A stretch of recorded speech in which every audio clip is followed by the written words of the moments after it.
పేరు శివశక్తి కాబట్టి సో దండు సారయ్య ఆ, సారన్న అని పిలవచ్చు. ఆ. ఓకేనా? మరి సారిక అని ఎందుకు పిలుస్తున్నారు? నేను శివశక్తి చౌదరినండి. ఓకే. అంటే ఉమ్మడి ఖమ్మం జిల్లాకి చౌదరిని నేను. ఓకే. ఉమ్మడి ఖమ్మం జిల్లాలో శివశక్తులు ఎంతమంది ఉన్నారో వాళ్ళందరూ హెడ్ నేను. మళ్ళీ తర్వాత నా తర్వాత 6 చౌదరులు అయ్యారు. ఓకే. వాళ్ళు నా కింద ఉంటారు అన్నట్టు. ఓకే. సో అంటే సారిక అని పిలిస్తే బాగుంటుందా, సారన్న అని పిలిస్తే ఎలా బాగుంటుందా, పిలిచినా సారయ్య అని పిలిస్తే నేను బాగుంటుందా? ఎలా పిలిచినా వెళ్తా. ఇప్పుడు నేను రోడ్డు మీద వెళ్తా ఉన్నా, కొంతమంది అన్న అంటారు, కొంతమంది అమ్మ అంటారు, కొంతమంది అక్క అంటారు, కొంతమంది అరే కాదురా ఇట్లా రారా చేయరా అంటారు. మా చైర్మన్ గారు ఉన్నారు, నన్ను ఏమంటారు తెలుసు అసలుకి, అరే కాదురా ఇట్లా రారా కొంచెం అంటే అలా అంటే తప్పనుకోకు. నేను ఎందుకంటే లేడీస్ లాగా అందరినీ ఇట్లా పిలుస్తా కాబట్టి ఆ విధంగా పిలిచినా వేరే విధంగా కాదు. అయ్యో వదినమ్మ ఎట్లా పిలిచినా ఏం కదంట. కానీ చైర్మన్ నెంబర్ 1 మా చైర్మన్ అయితే ఓకే. చాలా మంచిది. మ్మ్. సరే ముందు ముందే చెప్పలేం, ఇప్పటికైతే సూపర్ ఇప్పటికైతే సూపర్. సూపర్. సో అంటే అసలు మీ లైఫ్ స్టైల్ ఏంది? అంటే మీకు ఎప్పటి నుంచి దేవుడు వస్తాడు? మీ ప్రాపర్ ఎక్కడ? మీ ఇంట్లో ఎంతమంది ఉంటారు? అంటే అమ్మ నాన్నది వచ్చి జనగం. ఓకే. అక్కడి నుంచి అమ్మ నాన్న బతకడానికి ఇక్కడికి ఇల్లేంది వచ్చారు. మ్మ్. ఇల్లేంది వచ్చిన తర్వాత నేను ఇక్కడనే పుట్టాను. ఈడ పుట్టిన తర్వాత ఇక్కడనే మహోదయాలు చదువుకున్నాను నేను. మ్మ్. శ్రీదేవి మేడం మాకు మంచిగా చెప్పేది, ఇప్పటికీ గుర్తు చేస్తారు. మా కళ్ళంగానే మస్తు ఇది వేణు నువ్వు సారన్న అంటే మేడం మీరు అట్లా అనొద్దు అని చెప్పేసి అంటే ఆమెకి. కానీ చాలా మంచి వ్యక్తి.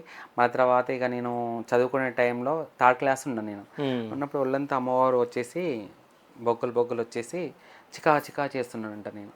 చికా చికా చేస్తుంటే ఏంది ఇట్లా చేస్తున్నా అని చెప్పేసి అన్న తర్వాత అమ్మవారు వచ్చిందని ఊరు మొత్తం పుకారైపోయింది. మా డాడీ ఉండి వద్దు అమ్మవారు వద్దు ఏమొద్దు నా కొడుకు ఇట్లా ఉంటే ఆగమైపోతాడు అవసరం లేదని చెప్పేసి మా బజార్లోనే ఇంకో వేరే వ్యక్తికి దేవుడు వస్తుంటే అక్కడికి తీసుకెళ్ళి చూపించంటే అమ్మవారిని నేనని చెప్పేసి అమ్మవారు చెప్పడం జరిగింది. చెప్పిన తర్వాత ఇక ఎవరు వచ్చినా వాళ్ళకి సమస్య చెప్పడం, వాళ్ళకి ఏ సమస్య వస్తే సమస్య తీయని సెట్ కావడం అయితే అమ్మో జనాలందరూ ఇట్లా వస్తుంది చచ్చిపోతారని చెప్పేసి మా నాన్న తీసుకెళ్ళేసి కట్ల ఏం చేసిండు దేవుడు రాకుండా. ఓకే.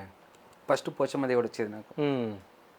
కట్లు వేసిన తర్వాత మా డాడీ చనిపోయిన తర్వాతనే మళ్ళీ అమ్మవారు వస్తుందని కట్లు పడుతుంటే చెప్పేసింది అన్నట్టు. మ్మ్. నువ్వు చనిపోయిన తర్వాతనే నాకు కూతురు వస్తుందని చెప్పి వెళ్ళిపోయింది. మ్మ్.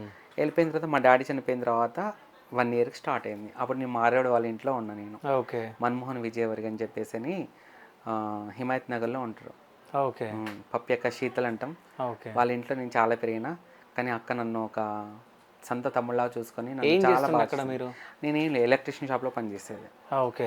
ఏం లేదు టేబుల్ ఫ్యాన్ ఫిట్ చేయడం అంతే, ఇంకా నా పని ఏమి ఉండదు. ఓకే. వాళ్ళ కొడుకుని చూసుకోవడం మ్మ్. అలా ఉండేది. మ్మ్.